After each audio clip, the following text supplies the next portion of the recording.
यहेजकेल भविष्यवक्ता की पुस्तक अध्याय 37। यहेजकेल भविष्यवक्ता की पुस्तक अध्याय 37। यहोवा की शक्ति मुझ पर हुई और वह मुझ में अपना आत्मा समवाकर बाहर ले गया और मुझे तराई के बीच खड़ा कर दिया। वह तराई हड्डियों से भरी हुई थी। तब उसने मुझे उनके चारों ओर घुमाया और तराई की तह पर बहुत ही हड्डियां थी और वे बहुत सूखी थी।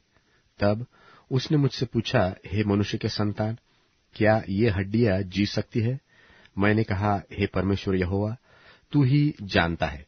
तब उसने मुझसे कहा, इन हड्डियों से भविष्यवाणी करके कह, हे सूखी हड्डियों, यहोवा का वचन सुनो। परमेश्वर यहोवा तुम हड्डियों से यो कहता है, देखो, मैं आप तुम में सांस समाऊंगा और तुम जी उठोगी, और मैं तुम्हारी नसें उपजाकर मांस चढ़ाऊंगा और तुमको चमड़े से ढांपूंगा और तुम में सांस समाऊंगा और तुम जी जाओगी और तुम जान लोगी कि मैं यहोवा हूं। इस आज्ञा के अनुसार मैं भविष्यवाणी करने लगा और मैं भविष्यवाणी कर ही रहा था कि एक आहट आई और भूईडोल हुआ और वे हड्डियां इकट्ठी होकर हड्डी से हड्डी जुड़ गई और मैं देखता रहा कि उनमें नसें उत्पन्न हुई और मांस चढ़ा और वे ऊपर चमड़े से ढप गई, परंतु उनमें सांस कुछ न थी।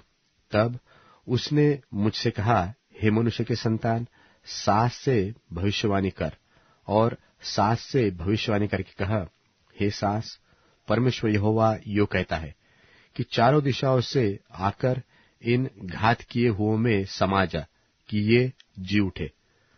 उसकी इस आज्ञा के अनुसार मैंने भविष्यवाणी की।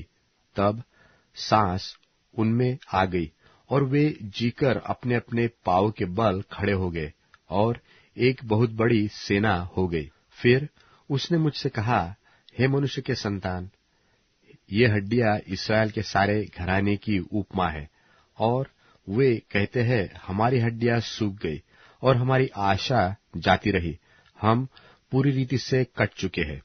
इस कारण भविष्यवाणी करके उनसे कह, परमेश्वर यहोवा यो कहता है, हे मेरी प्रजा के लोगों, देखो, मैं तुम्हारी कब्रें खोलकर तुमको उनसे निकालूंगा और इस्राएल के देश में पहुंचा दूंगा। सो जब मैं तुम्हारी कब्रें खोलूं और तुमको उनसे निकालूं, तब हे मेरी प्रजा के लोगों, तुम जान लोगे कि मैं यहोवा हूं और मैं तुम में अपना पवित्र आत्मा समाऊंगा और तुम जीओगे और तुमको तुम्हारे निज देश में बसाऊंगा। तब तुम जान लोगे कि मुझ यहोवा ही ने यह कहा और किया भी है। यहोवा की यही वाणी है। फिर यहोवा का यह वचन मेरे पास पहुंचा, हे मनुष्य के संतान, एक लकड़ी लेकर उस पर लिख, यहूदा की और उसके संगी इस्राएलों की। तब दूसरी लकड़ी लेकर उस पर लिख, यूसुफ की अर्थात एप्रैम की और उसके संगी इस्राएलियों की लकड़ी। फिर उन लकड़ियों को एक दूसरी से जोड़कर एक ही कर ले कि वे तेरे हाथ में एक ही लकड़ी बन जाए। और जब तेरे लोग मुझसे पूछे, क्या तू हमें न बताएगा कि इनसे तेरा क्या अभिप्राय है? तब उसने कहा, परमेश्वर यहोवा यो कहता है, देखो, मैं यूसुफ की लकड़ी जो एप्रैम के हाथ में है और इस्राएल के जो गोत्र उसके संगी है, उनको लेकर यहूदा की लकड़ी से जोड़कर उसके साथ एक ही लकड़ी कर दूंगा और दोनों मेरे हाथ में एक ही लकड़ी बनेंगे। और जिस लकड़ियों पर तू ऐसा लिखेगा, वे उनके सामने तेरे हाथ में रहे।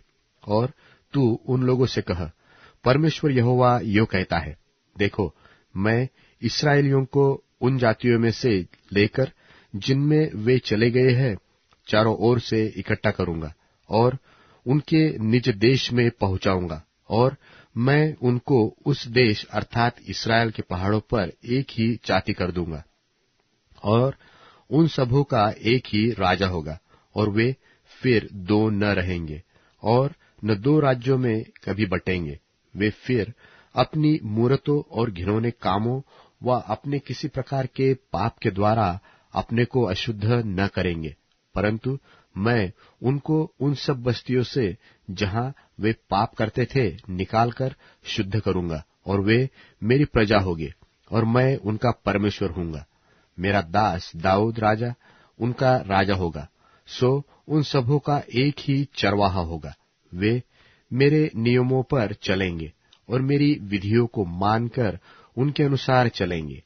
वे उस देश में रहेंगे जिसे मैंने अपने दास याकूब को दिया था, और जिसमें तुम्हारे पुरखा रहते थे, उसी में वे और उनके बेटे पोते सदा बसे रहेंगे, और मेरा दास दाऊद सदा उनका प्रधान रहेगा।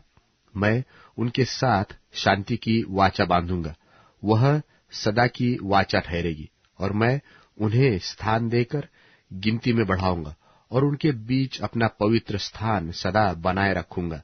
मेरे निवास का तंबू उनके ऊपर तना रहेगा, और मैं उनका परमेश्वर हूंगा, और वो मेरी प्रजा होंगे।